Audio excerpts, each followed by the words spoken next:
next week, both for you to keep and for you to share with the legislators that you meet with. So don't feel like you have to frantically type everything down. And we will wrap up hopefully right at 1 o'clock. So feel free to enjoy your lunch. This is a lunch and learn briefing, so feel free to turn off your camera and take some bites of your lunch if you want to.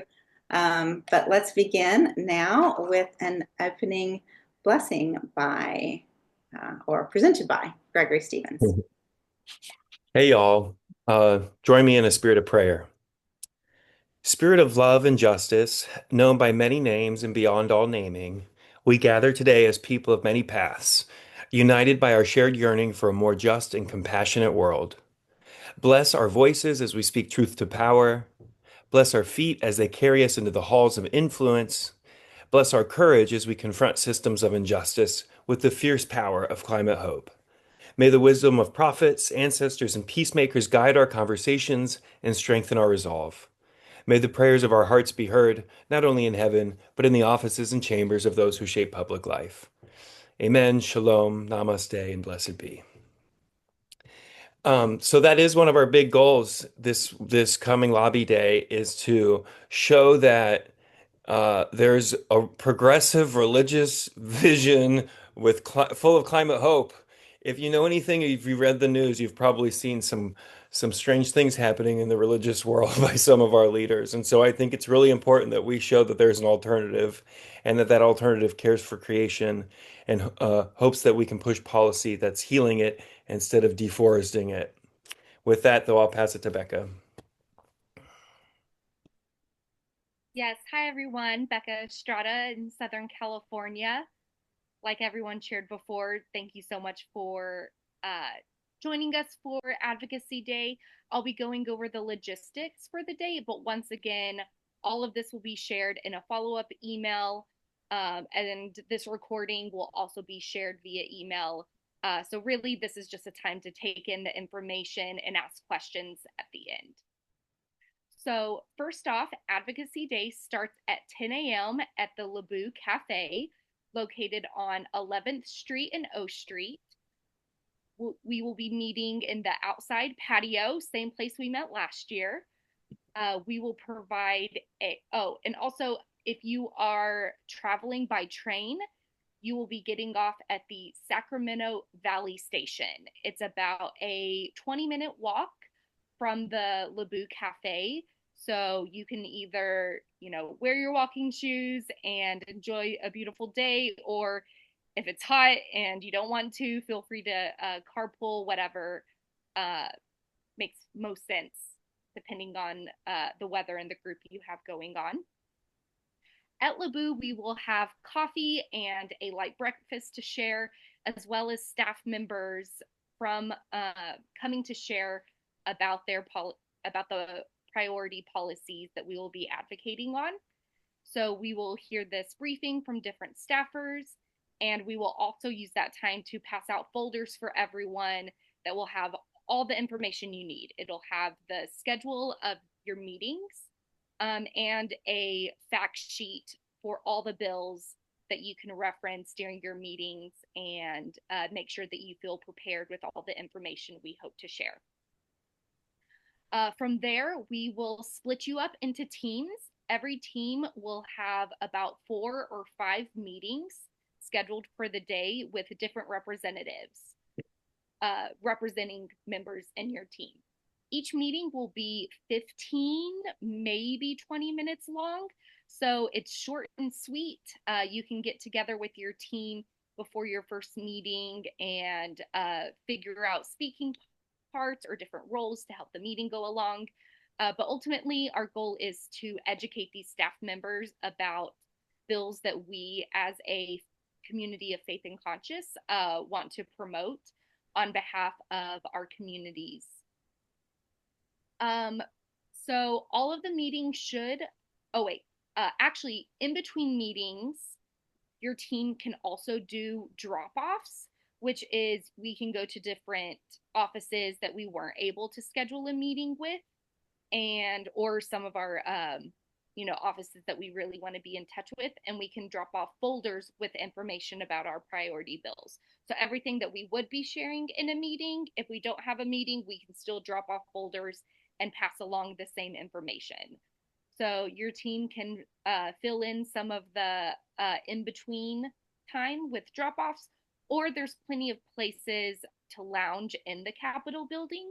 And you can also go back to the Lebu Cafe for food or coffee or that kind of thing. So there's plenty of places to relax, connect with your team, or other ways to connect with representatives through drop-offs. Finally, all of our meetings will wrap up by 4 p.m. where we will have a happy hour at Cafe 15, and we can celebrate and debrief the day together. Make sure that for lobby day, your attire is business casual. It could be suits or maybe something a little less professional.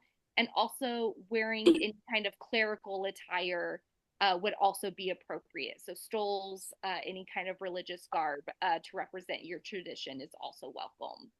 And once again, comfy shoes. Everything that we're doing is within walking distance, but we have a lot of locations that we will stop by. So make sure that you look professional, but are also comfortable for the day.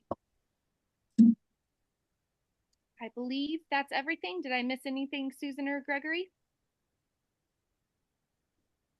Sounds good. We may end up outside, but we actually reserved an inside room that's not completely private, but inside the cafe, so that we can kind of hear each other better. So hopefully we'll be able to fit in there in the cafe. So that's the morning of. So let's get started. I see two of our presenters here. Thank you for being so prompt. Let's start with a bill, an important bill. This is the only bill that we are actually advocating against. Unfortunately, it's not a good bill. It's something that we need to ask our legislators not to support. And it is a bill, AB 942, that would break our solar contracts with people around the state, hundreds of thousands of people, and faith communities that have solar on their rooftop. So I'm pleased to have Dave Rosenfeld here from Save Our Solar campaign to tell us a little bit about the status of that bill and how we can stop it.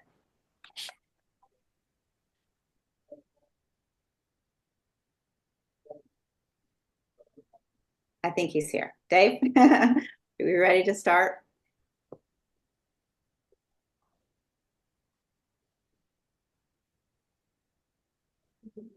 I see his name, Dave Rosenfeld. There you are.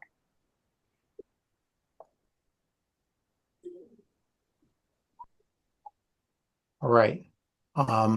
Thanks, guys. I'm so glad that you're doing this and for everything that you do. Susan, how much time do I have? Just about 5 minutes, and then we'll see if there's any questions for another few minutes. Okay. All right. So the timing, thank you guys for including this in your lobby day. The bill we're talking about is AB 942. We are trying to defeat it. Your timing is excellent. Last night, the Assembly suspended its rules to jam it through. And so now it's sitting in the Senate, and we've got to defeat the bill in the Senate. Okay, so here's what the issue is about. AB 942 would break 2 million contracts that 2 million consumers signed when they installed solar on their rooftop. This would affect, I'm going to say it again, 2 million consumers who went solar before April 2023, people who are on what's called either NEM 1 or NEM 2. You don't have to worry about what that means, but that's just who gets affected. The utilities and the Utilities Labor Union, IBEW, are the primary groups pushing this. The author of the bill is Assemblymember Lisa Calderon, who before she became an Assembly member was an executive for Southern California Edison for 25 years. Her particular job during that time was to manage SoCal Edison's Political Action Committee. So her actual job for 25 years was to distribute their money to politicians in this game of legalized bribery that the utilities engage in. Just a little bit of context. Okay, so what do I mean by breaking solar contracts? Some of you know this if you have solar. For people who are PG&E, Edison, and SDG&E customers, when you get your solar, you sign a contract that outlines the terms of the agreement. The language of the contract is mandated by the state. That language has been developed over a period of many, many years.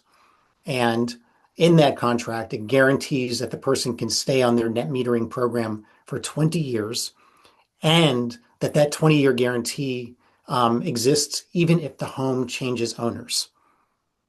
This is really important, that second part, because one of the first questions that many consumers ask when they go solar is, what happens if I sell my home?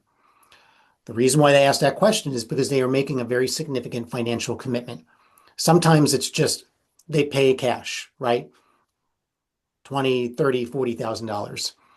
More often, they take out a loan or they sign a lease, a long-term loan or lease. That's what middle and working class people do when they make big expenses. And most people who have solar are middle and working class, 60% to be exact.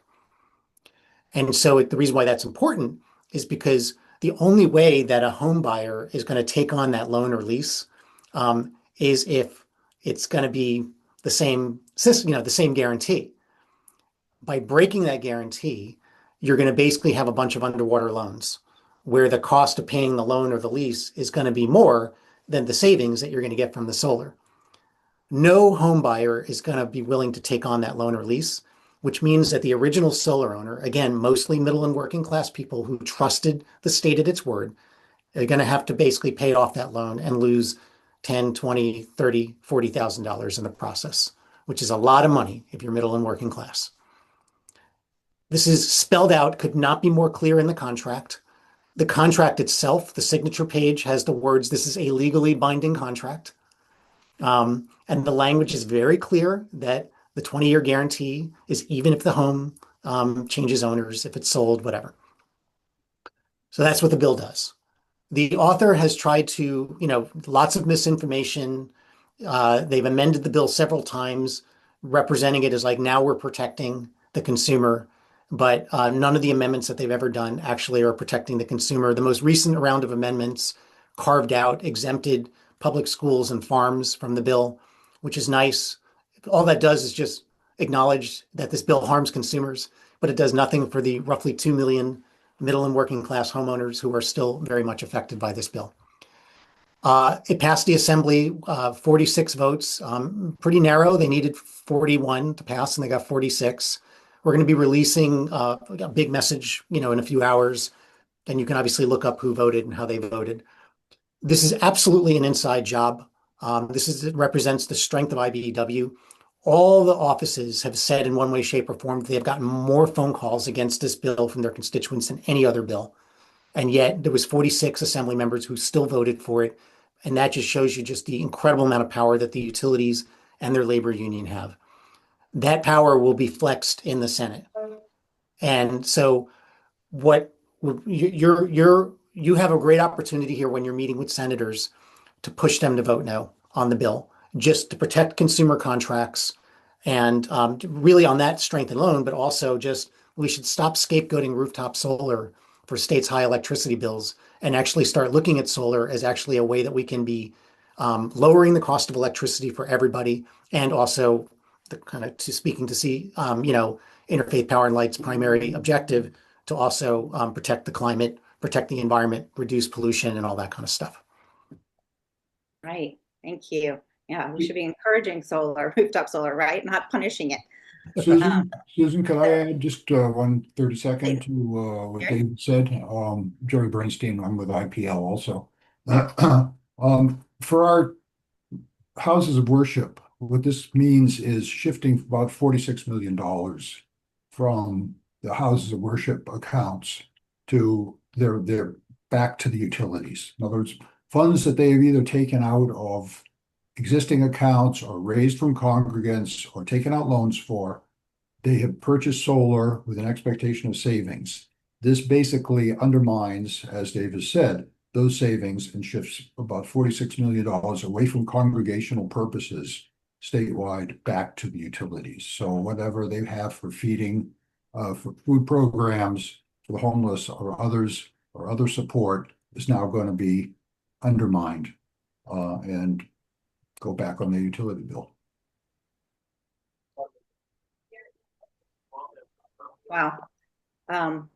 That's a lot of money, Jerry. Yes, I'm going to put that in our talking points. That would be really harmful to nonprofits like congregations that count on these loans to finance their solar. So I guess one quick question for you, Dave. Did I lose you? What are you trying? There you are. I lost your picture for a minute. We already know the CPUC has done some bad things without the legislature. Do they need the legislature to pass this bill in order to make this change to the contracts, or could they do it potentially anyway? The CPUC could make this change. I think they're looking for the legislature to do it to give them cover. You know, the CPUC has now, in 3 separate decisions, going all the way back to 2013, has, said the 20-year guarantee is a guarantee. The CPUC has been on record many, many times as doing this. Their own consumer protection guide, that's literally what they call it, calls this 20-year thing a guarantee. So I think the politics here is that the governor wants the CPUC to do it. And I think if the governor had his druthers, he would just make the CPUC do it without having to go through this thing. But I think because of the legal record at the CPUC, at this point, reneging on that would make them even more vulnerable to a lawsuit than they already are. And so their strategy is, let's get the legislature to do it. So the CPUC goes, well, the law changed. And so this is the way things are. Okay, thank you. And sorry, Jan, I see you have a question. Thanks. Dave, I was listening to the presentation by Center for Biological Diversity this morning in the LA courts. What trumps what? I mean, if they win in the courts but lose with the bill, or vice versa, I mean, who has the final authority? We're going to be working with all of them, but do you have any idea? I don't. Okay. No, that's a funny scenario if the Supreme Court rules in our favor and then this bill passes. I mean, that would be really weird because the 2022 CPUC decision, for all of its terribleness, reaffirmed the 20-year guarantee. So now all of a sudden, so it's. Yeah, I know we have more questions. We could probably spend the whole time talking about this atrocious bill, but I'm really grateful for you, Dave, being here to brief us. I see some more questions. I'm going to follow up with you, if I could, by email with those questions and get back to you all. But send me a big list of questions. I'll send you a big list of answers back, and we can have as much dialogue as you need. Thank you so much. All right. Appreciate it, Dave. All right, let's go next to our next speaker, Ken Branson. Thank you for being here. Ken is the Senior Policy Advisor with Senator Josh Becker, and he's going to tell us about SB 254, the new Clean Energy Infrastructure Authority. Are you ready? I'm ready. All right, welcome. Well, thanks for inviting me. This is a very large bill. The Senate has a whole working group on affordability, and there's a big bill on housing, and there's this big bill on electricity rates. So the overall objective of this is that, I think, as probably all of you know, electricity rates have gone up enormously over the last 5 to 10 years in California, driven by a whole bunch of things. But the number one thing is wildfire mitigation expenses. But there are all kinds of reasons, some of which have to do with, the utilities make money by spending as much as possible. And so this bill actually tries to tackle this issue of affordability with kind of 9 big provisions, and I'll try to quickly tick them off just so you know what all's in there. But before I do that, let's just say that we care about affordability because obviously this is tough on everyone's budgets, but expensive electricity is also a big deterrent to climate action because we're trying to convince people to buy EVs and electrify their homes and replace heaters with heat pumps. And all of these things are much harder to convince people to do if the electricity that they would use is expensive. And so as much as possible, this is both about affordability and about lower cost electricity helping us with all of our climate objectives. All right, so I said there were 9 provisions. The first 2 are about trying to provide immediate bill reductions. The first has to do with the climate dividend. This is money that the electric utilities get from the cap and trade program. And historically, 85% of that has come back to all of us on our utility bills as a climate dividend. Instead of 85%, this bill would increase it to 100% to make sure that we're using all of that money to lower bills. And it would also change when those credits show up on our bills. Today, they show up in April and November, which are times of year we don't actually use as much electricity because it's not hot. And in the future, this bill would have those credits come up on people's bills in July, August, September, during the hot months of the year when people's bills tend to be really high. Well, this is when having those credits on your bill would actually make the most difference.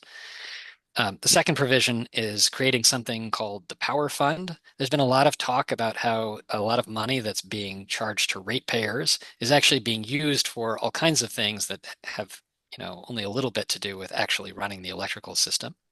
And it might be better if we were paying for those things out of taxpayer funds or out of the general fund, out of the general fund or GGRF, the cap and trade fund, instead of making them make electricity rates higher.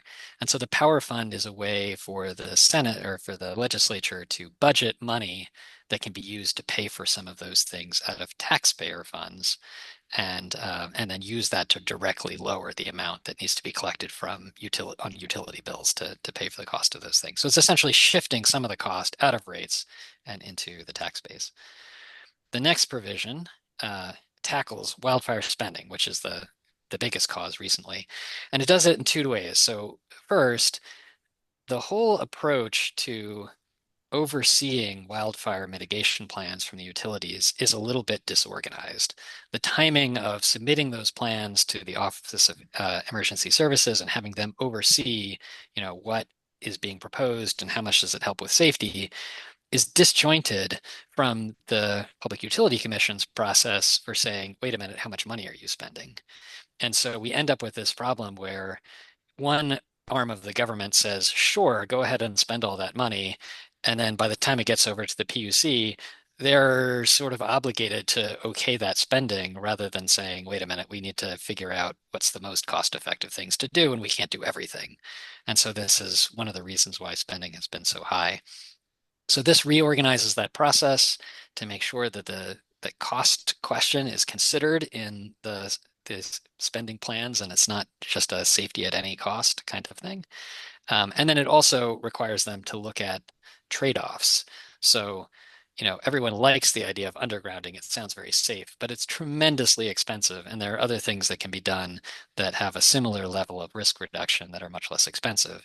And so it's important for the PUC to force the utilities to make those kinds of costs versus safety trade-offs rather than just, again, letting the utilities spend as much as they want to kind of in the name of safety, but really as a way for them to maximize their profits. So that's the wildfire piece. Then there are 3 provisions that are aimed at tightening the scrutiny around these spending plans. So the first just requires the PUC to provide public justification every time they approve a rate increase. Right? We want, including providing that explanation in monthly bills. So the idea here is just to make them feel a little more guilty about increasing our rates so that they won't do it so lightly. The second provision requires the utilities and the PUC to provide clear information about how much profit the utilities are earning and where it's coming from. And there's a whole series of things in there about, what is the return on equity that they'll be granting, how much of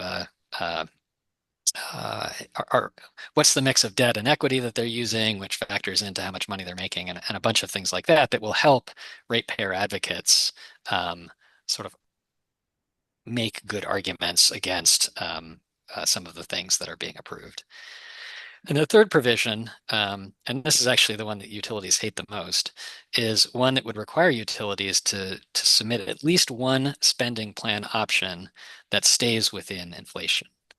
And the bill does not say that we're fully capping spending at inflation, but right now, they'll come to the PUC and say, I need to spend $30 billion.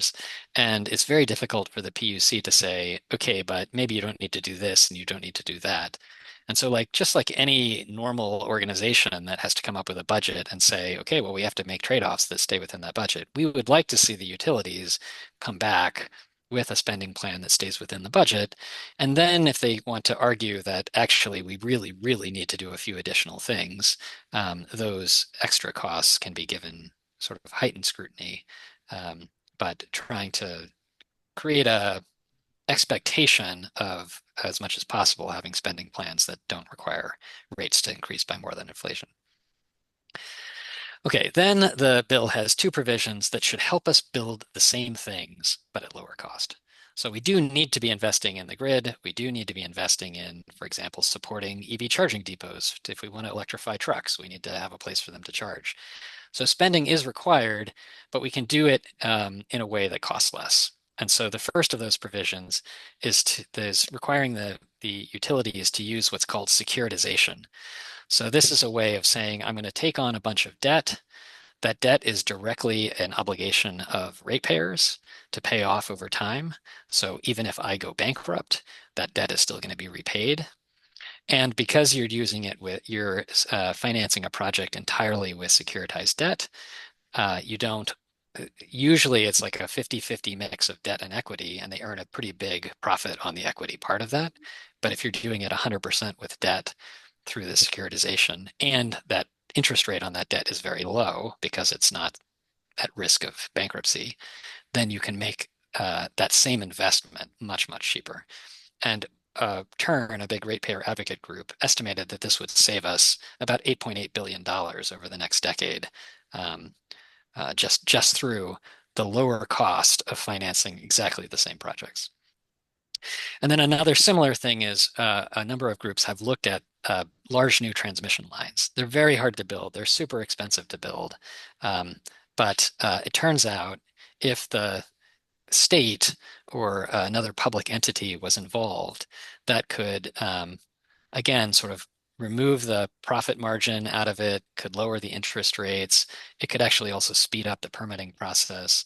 And so for some of these very large, complicated projects, having the state play a role in financing it, possibly owning some of that infrastructure, could save up to 50% of the cost of doing those big projects over time. And so for some really big infrastructure projects, there's a lot of cost savings potential. So the bill creates something called the Clean Energy Infrastructure Authority.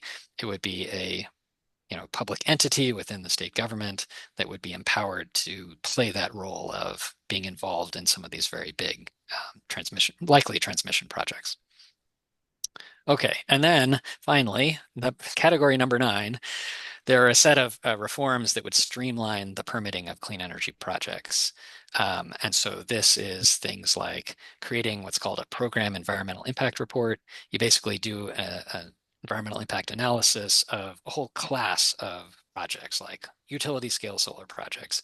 And then most of those projects have all the same issues. So rather than having to do it over and over and over, the same things for projects that look very similar to one another, you do one of these impact reports, and then any individual project only needs to analyze the things that are specific to that project. Like if it's located in an area that has habitat for a particular species, then they'd have to look at that particular issue, but they wouldn't have to repeat all the things that have been already analyzed in the program environmental impact report.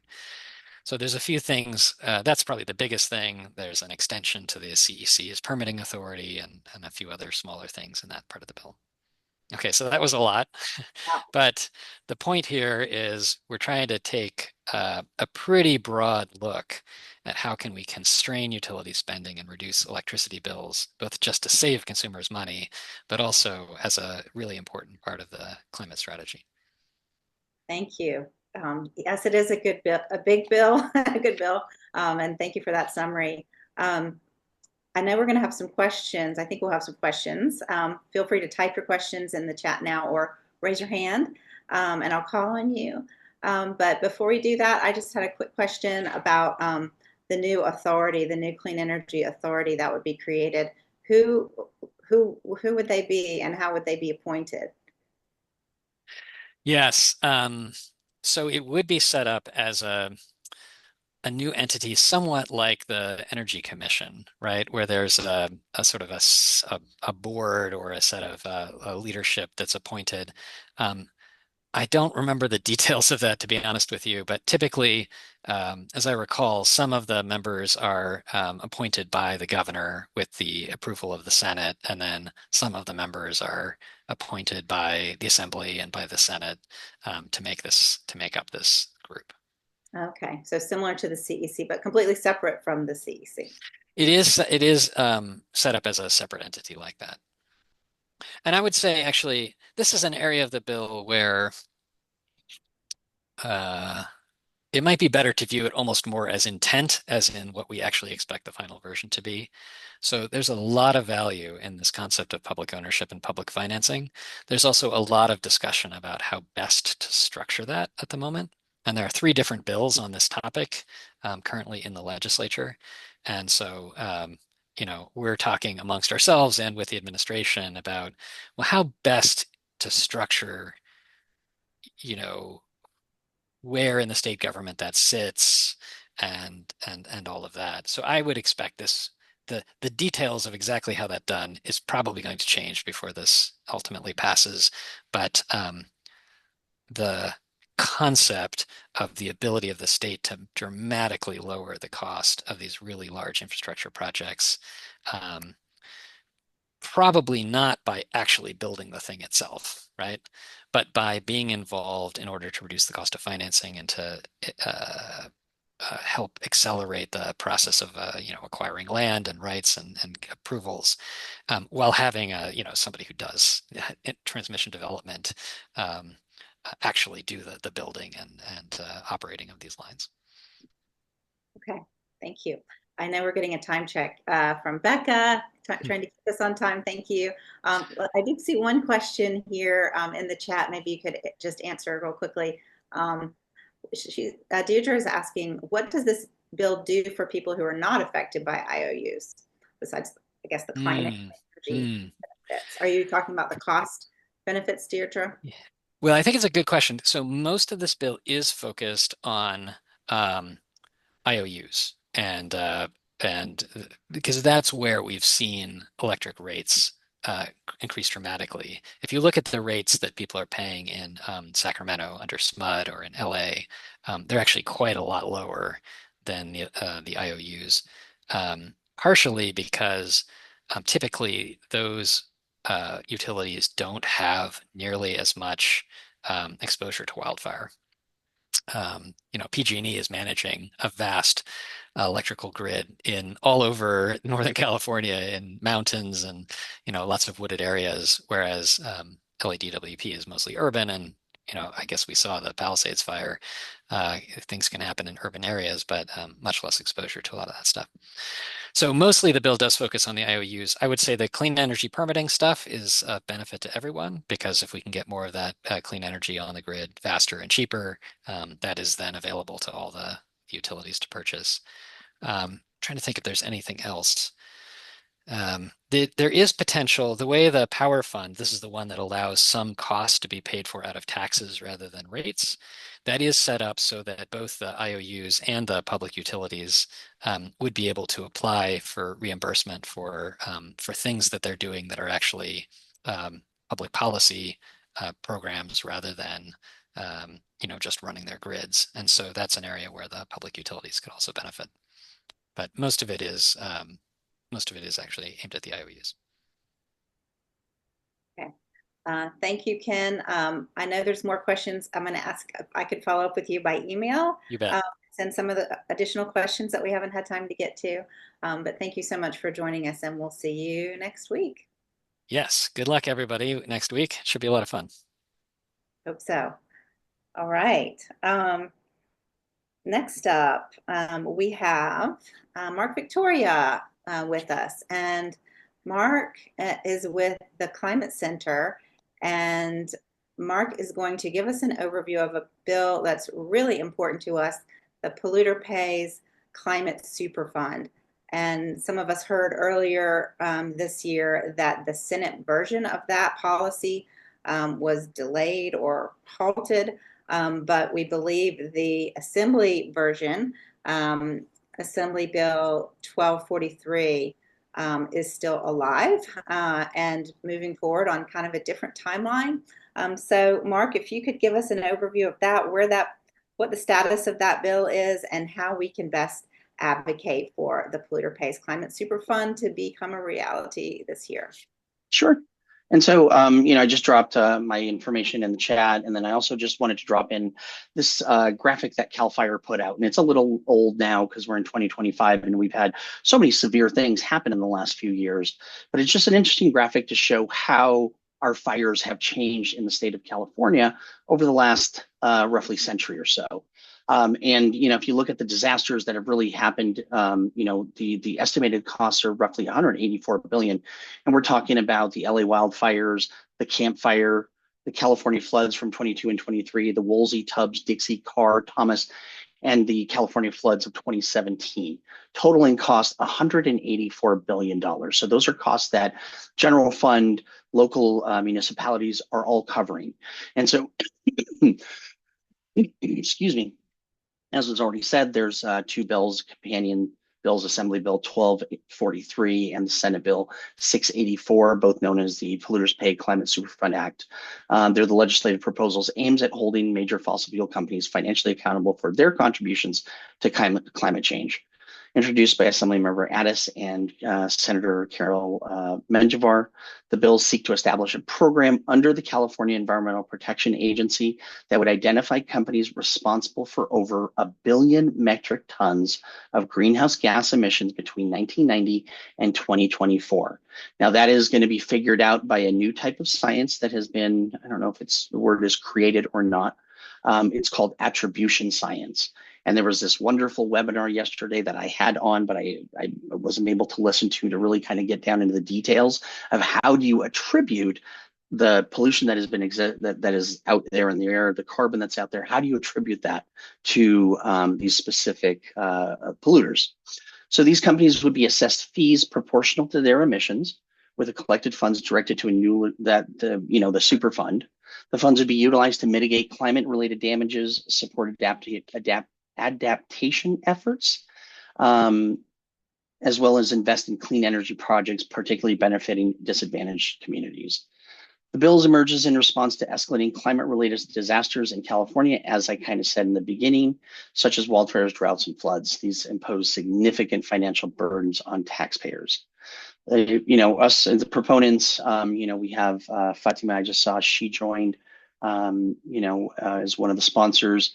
The entities that are most responsible for climate change should bear the fair share of their costs associated with that impacts, and it shouldn't just be kicked over to the taxpayers to cover that. So, both bills were put under or were created under an urgency bill. So that what an urgency clause means is that there's a couple things. One, the bill takes immediate effect upon the governor's signature, so there's no waiting until January 1st. It does require a 2/3 supermajority of the vote in each of the houses. An urgency clause is typically used for issues affecting public peace, health, safety, or general welfare. It speeds up implementation when immediate action is necessary, and it compresses the time that you can advocate on things. It doesn't compress, it actually extends the time, because normal bills have very specific timelines that they need to meet to be able to go through the legislative process. An urgency bill does not need to meet those same timelines. So both bills are being held within their respective judiciary committees. And even though they haven't met their traditional deadlines, That does not mean that those bills are dead. Those bills are just kind of put on pause for now, as a lot of other things are being handled. We're in a very tight timeline within the legislature, one with all bills trying to get out of their first house. Currently, the floor of each house is going through a lot of votes trying to get house bills out of their first houses of origin and into the second house. So if an assembly bill going over the Senate going over the assembly, and then also we have a lot of budget meetings happening at the same time. So we're assuming that this bill will both of these bills will once again be heard sometime possibly in mid-June. So the fact that you guys are engaging at this point in time is very critical, and we're very excited to have that happen.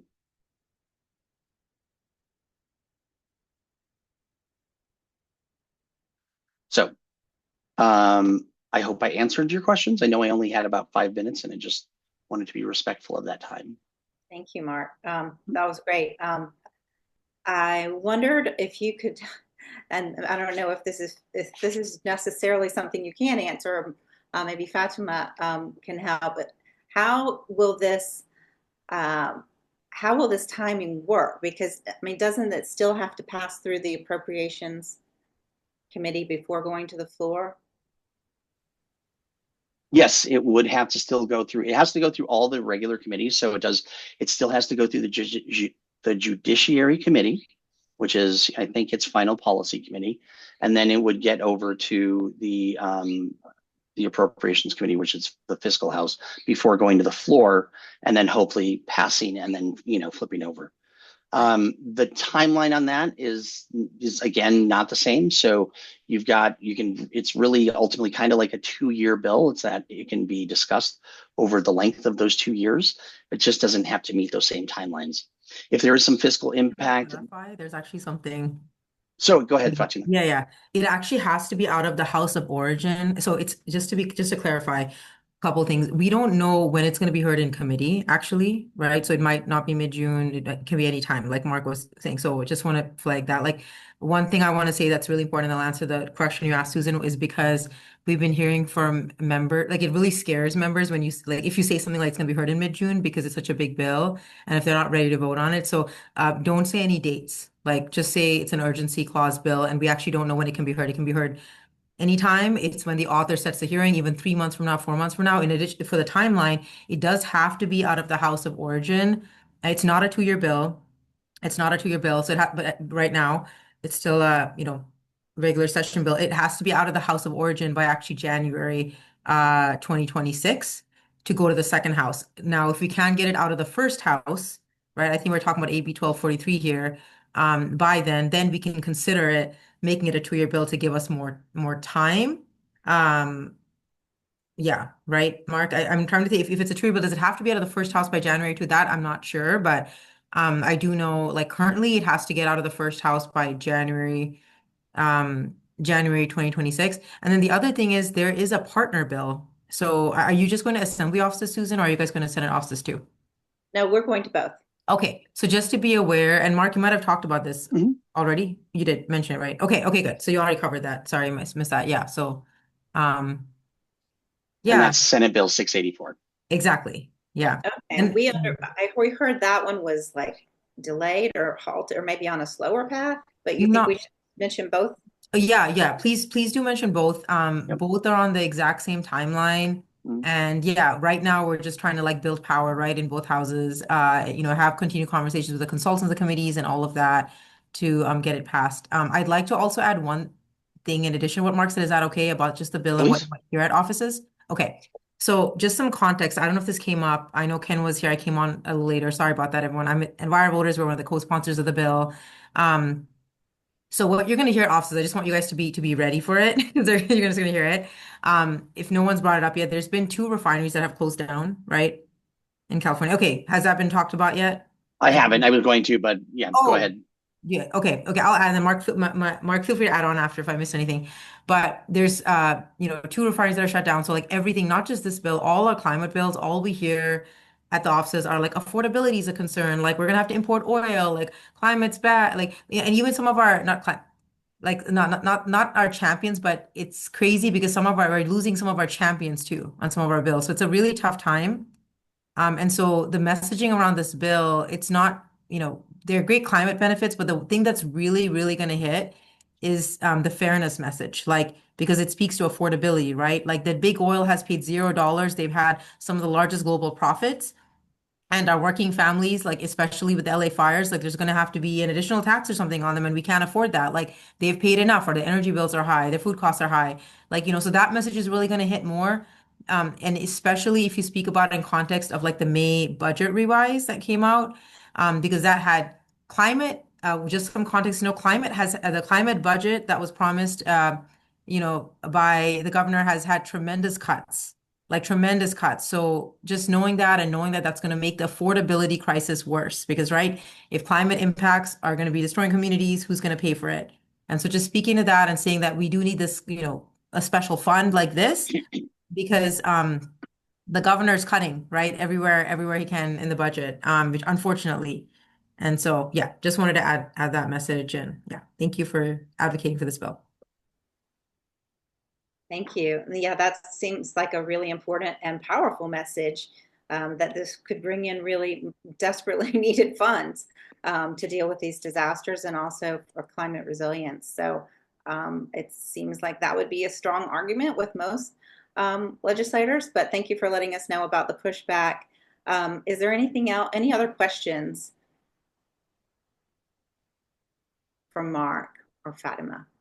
And my apologies, I didn't mean to say it was a 2-year bill at all. It is not. It just can kind of extend into a different time frame, is what I was trying to say. So I want to make that very clear.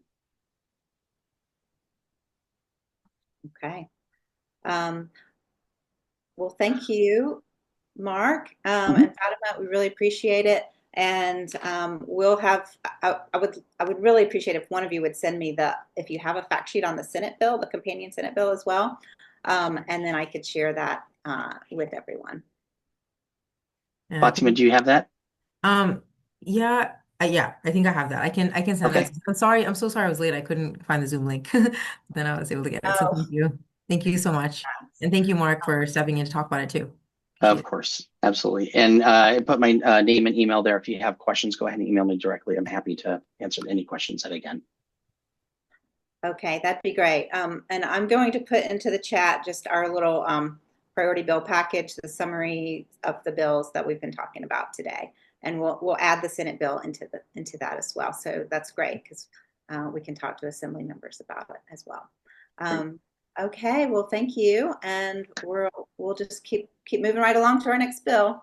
Thanks, Susan. Thank you all. I really appreciate the work that we've worked with RAC for the last few years. You guys were so helpful on a number of our bills over the last few years. I just want to say thank you once again. So have a wonderful day. But we're not RAC. Sorry, IFPL. I know. My apologies. You guys have Interfaith my power. apologies. Yeah. Same thing. You guys have been very instrumental in a few of our bills over the last few years. My apologies. Yeah. And from us too, thank you. I know you guys have helped on a lot of climate bills, so thank you so much for all your work and all your members' work. Bye-bye. Yeah. All right. Take care. Bye. All right. So we've just got about 7 more minutes. So we're going to just quickly run through a couple other bills that are much simpler. We don't have outside speakers to talk about them, though we will on Wednesday morning. We're going to have another short briefing that Wednesday morning in the cafe. So please try to be on time by 10 o'clock. But the next bill I wanted to mention is the virtual power plants bill. And this is by Harabedian, Assembly Member John Harabedian from Pasadena. And it is basically to require utilities to start taking into account other distributed energy resources to help us use energy more efficiently and to reduce the need for additional power plants, additional energy. So a virtual power plant refers to a system of distributed energy resources such as rooftop solar, electric vehicle chargers, smart thermostats that all work together to balance energy supply on scale. And these virtual power plants can be ultimately can make our system more flexible and can reduce emissions and increase our energy security. As you all know, and we've discussed, our electrical rates are skyrocketing in California. Bills are up by about 127% over the past decade, and in just the past 4 years, about 60%. So we know we have to build more infrastructure, but virtual power plants can really substantially reduce the amount of energy we need to build and save up to $750 million a year.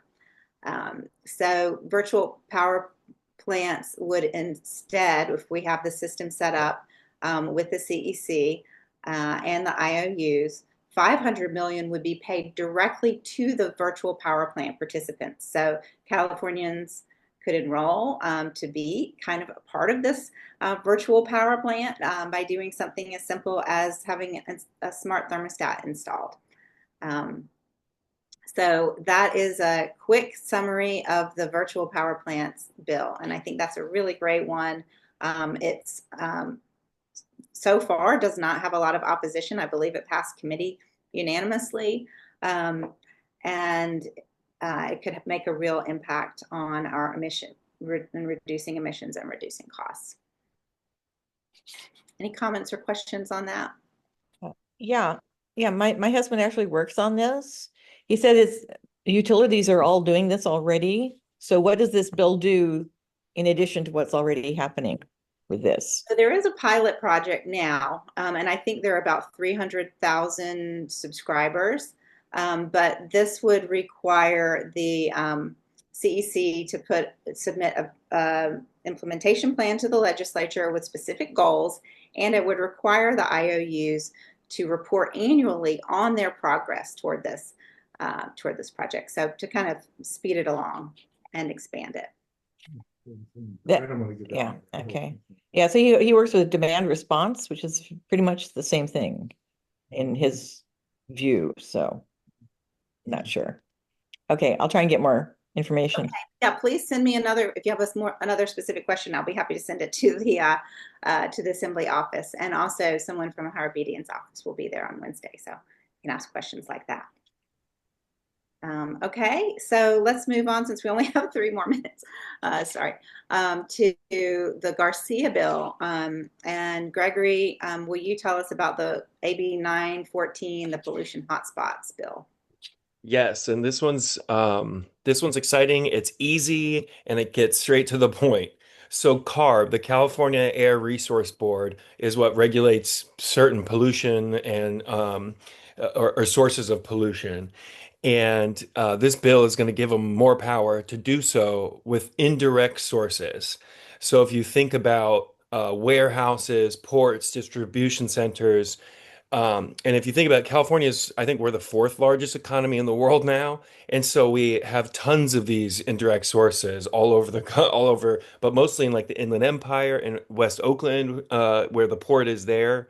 And so this is giving the CARB and the smaller resource air districts stronger control to reduce pollution in those places, meaning you can only have so many trucks, or those trucks by a certain year need to be electric, or the ways in which you're reporting the pollution you're outputting needs to be sent in certain ways, and it's stricter, and it's going to create a system where they can actually track that, which creates some sort of accountability mechanism there. Then with the fees that they do collect when they are regulating and charging these warehouses for not meeting the right standards, they can, one, cover the cost of the program, but it can also go back into those environmental justice communities, because a majority of Black and Brown communities, frontline communities, are around these spaces, just like West Oakland is, or the Inland Empire. They're very working class neighborhoods. So this is a big win for environmental justice, in the sense that it's trying to tie up some loopholes and reduce the pollution that's out in those neighborhoods. One of the big organizations that's behind it, that's not always working on environment, is the American Lung Association, because they know that the asthma rates are so insane in these areas, and that's so bad for folks, that having these tighter restrictions would be really smart. And I remember when I first started working with CIPL, and I was looking into the asthma rates in West Oakland, and it's like 90% of kids have asthma in West Oakland because it's constant, these big diesel trucks are constantly going through. And so this is again giving more power to the California Air Resource Board to make sure that that doesn't keep happening. And then one thing I want to say about the whole lobby day is a couple tips. Study these and pull out some bullet points, because when you go in, you want to be in union world, we had said clear, concrete, clear, and concise. So you want to have it, boiled down to why. And also remember, we want to lean into the fact that we're people of faith, whether it's faith in humanity or faith in a deity, but we're people of faith. And so you want to bring that presence to why you support these things. Is that as a person of faith, I care for the environment, I care for the planet, the interconnected web of being, and therefore this bill is going to, tie up the pollution loopholes, and that's, why we support it. Yeah, Jan? Can you say the bill number again? It's not matching up for me. AB 914. It's Garcia, and his district is the Okay. Inland Empire, so it's coming straight from the polluted zone. Is this bill by chance the one that the air district would be losing some authority on? I don't know that I'll have to check. I'll get back to you. No, from my understanding is that they're gaining more power. Well, we don't want to give our power to CARB. That's all. I'll double check. Thanks. All right, thank you for that fast overview, Gregory. That is a really important bill for environmental justice, and hope to see that one continue to move forward. But thank you all for being with us. And just to reinforce what Gregory was saying, we are the only group that really brings interfaith people to the Capitol to advocate for climate justice. So it's really important that you're going to be there. Thank you for making the effort to get there next week. I know it's a long trip for some of you. And we'll look forward to seeing you on Wednesday. If you have any questions, feel free to email me or Gregory or Becca. I know there were some questions we didn't quite get to, and I am going to send those questions to our point people on those bills. And if you have additional questions, feel free to send them to me. So thanks, everyone, and have a great afternoon. Thanks.